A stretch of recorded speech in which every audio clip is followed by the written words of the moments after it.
person knows. I can't know alone what is good for our country, and no leader can know what is good for our country. What is good for our country should be what we all know is good for our country, and we can discuss and have conversations about it. That is why, someone responded to some message I tweeted last week and said, "You must remark my exams, because I don't know whether I got the right day or you are too strict." But you see, the truth of the matter is that we must do the right things. When we do things right, everything goes on right.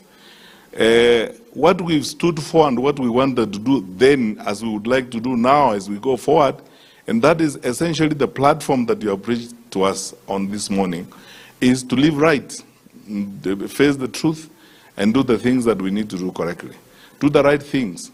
Reducing capitation for our schools, such as is happening now, by nearly 40%, I am in total agreement with you. If you want to destroy our country, destroy its education system. Some of the decisions that have been made and are being made are not right. So all of you wonderful people who are here, plus myself, are the ones to team up together and make the right decision for our country. No one is going to make it for us.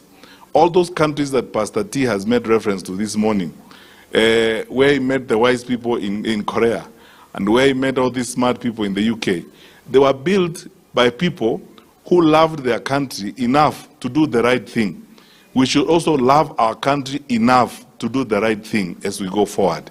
That's why I would like to ask you, my brothers and sisters, across the spectrum of age, social responsibility, and etc., register to vote. Because when you do not vote, then you are not participating in taking the right decision for the country. Participate in the conversations on the future of our country.